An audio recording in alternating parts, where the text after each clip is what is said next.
Welcome back. Welcome back to Riding Shotgun with the Old Dude. This afternoon we're going to try something different.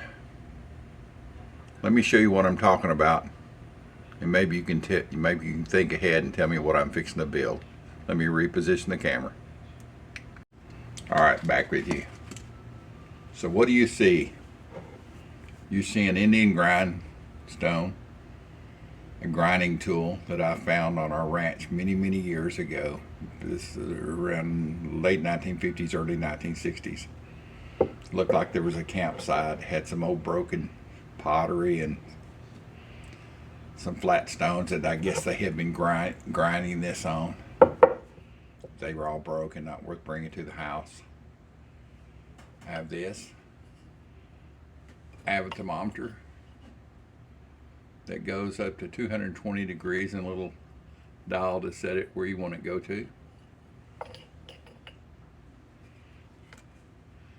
This is a grinder. I think they're called mojitos or something like that. I know it's not a mojito because that's a drink.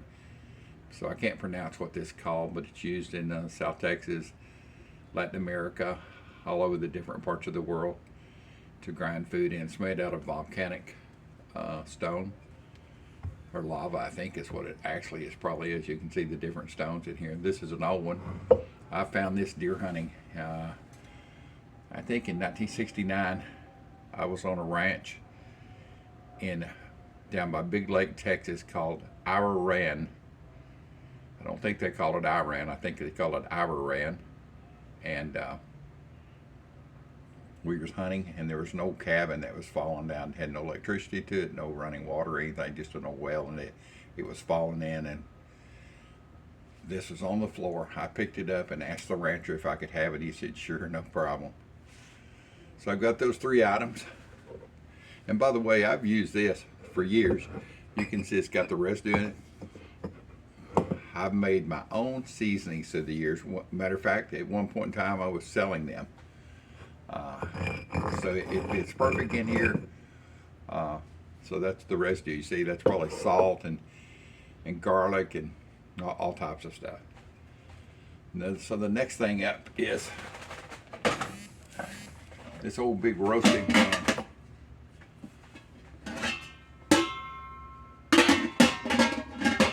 So no, I'm not cooking Thanksgiving dinner. We don't even use this anymore because we just cook small meals.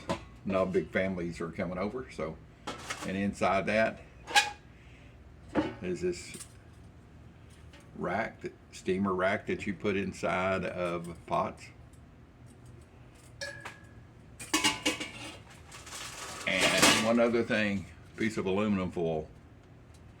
So boys and girls, what's the old dude up to? They're clinking and clanking it together. Well, I can tell you, this is a big hint. This is a smoke thermometer for a barbecue pit, so you know what temperature that you're smoking the meats at. I got my neighbor boys yesterday. That's an importer to come over, and I said, hey, I need a hole drilled right here. Can you do that for me? And it needs to be this size. They were thrilled to do it. So they've done this. So I guess I could use that to roast in, but no. I'm going to build an indoor smoker that fits on top of a stovetop.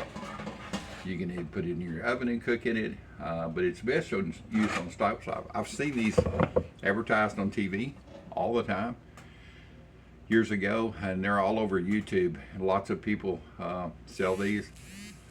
You can go to, I guess, Amazon and look these up. Stovetop smokers. There's lots of different companies. There's one major company, and oh yeah, I forgot to show you this. Wood pellets. This is Cameron's wood pellets. They're the one that make a lot of the stovetop smokers. And there's the big aluminum tray that's got a lid on it. You put your smoke in. You sprinkle it on the bottom. You put your rack in. Turn it on. Put it on the stove on the burner. Turn it on. And the way they said do it is turn it on high. Once it starts smoking a lot, then turn it down just to maintain the smoke. And I figure this stuff's going to probably smoke for 30-40 minutes. If I need to add more, I can take the lid off. So we're going to do that today. So wish me luck, and I'll get the camera repositioned so you can see everything I'm going to put together. I'm first going to put some of these wood pellets in this grinder, whatever they call these, mojita, makika, or whatever. You can see it, they're pellets. Look like feed, like horse feed, cattle feed, duck food, chicken food. So I'm going to take some of those, just a little bit, maybe, I don't know, maybe a teaspoonful. I'm going to take and pulverize those down just a little bit.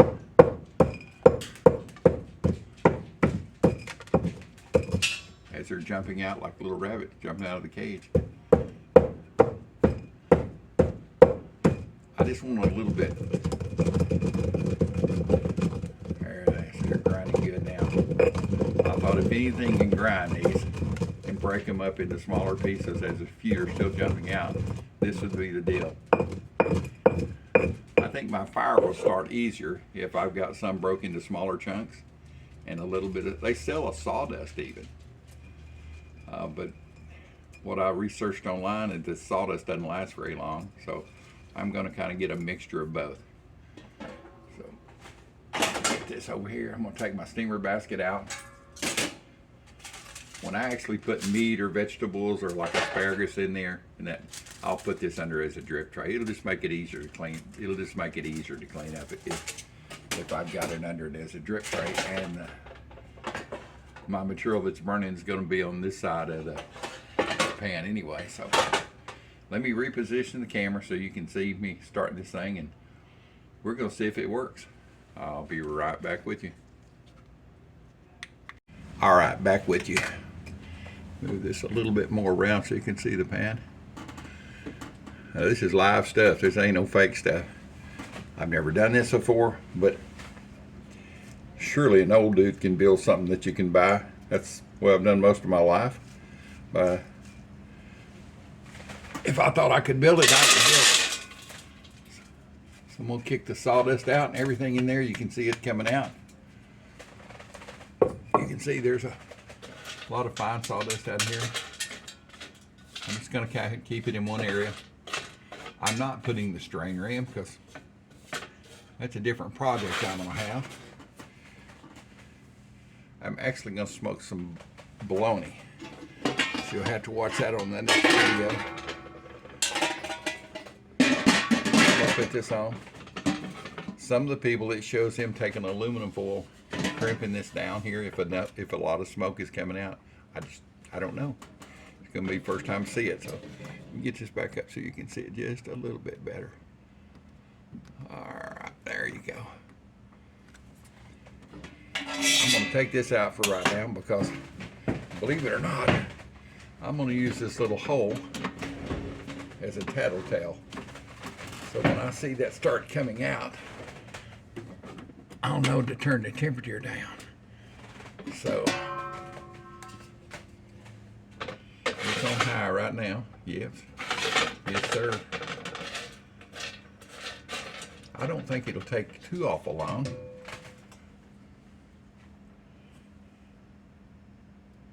I can feel the heat building inside.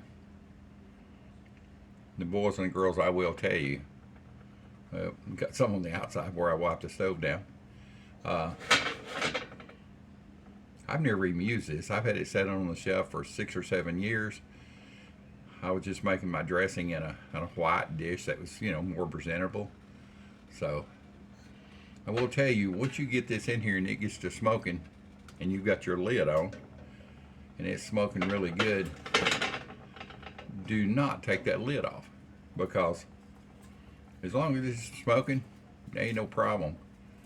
And there's not enough fuel there to do a lot, but smoke will ignite. You can see the smoke coming right there. There's the first. I don't know if you can see it or not, but I can see just the first of it. Let me put my lid on it here. Check my thermometer. Get it in here. Let's see. Yeah, I see a little bit's going to leak around the edge here, but that's okay. I know if once I can put some aluminum foil, strip aluminum foil all the way around. Alright, let's see here.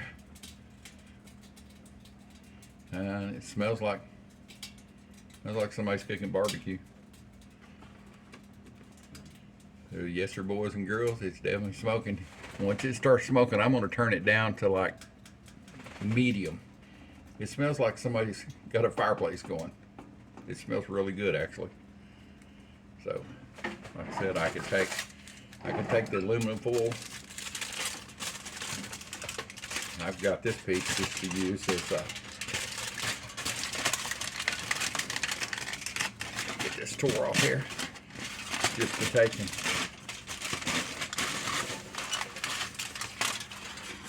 actually roll it down. I'm going to turn it on down even lower.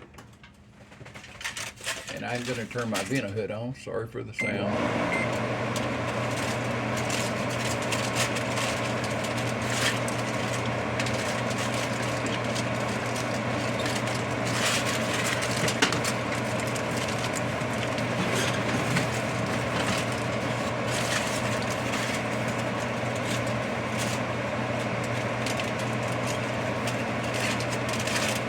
I was worried about would it get any smoke.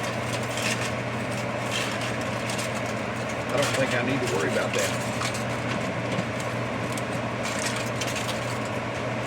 I had a big old bean pot that was round, but I hated drilling it. It's never been used either. Big stock pot. I hate to drill it.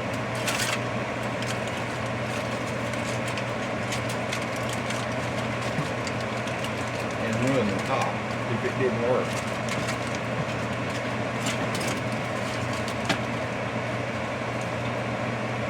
Turn it on down to low.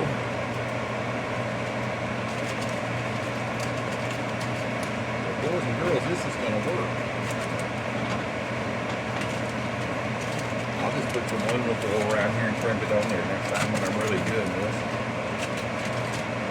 This old lid that isn't cheap. I think I get $6 for this at Wally World years ago. I was going to cook some dressing and maybe a turkey or a ham in it. I was going to. I was fixing to. And fixing never got around to doing it. So there she is. That's what I'm going to do. And let's see, temperature here. Well, the temperature is at 220 degrees, so it's plenty hot enough.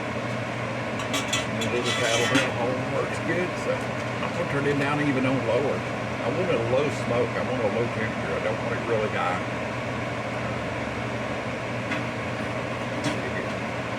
There it is. It's going back down. It may take a few times to get it adjusted, but the first thing I'm going to cook on here is some bologna.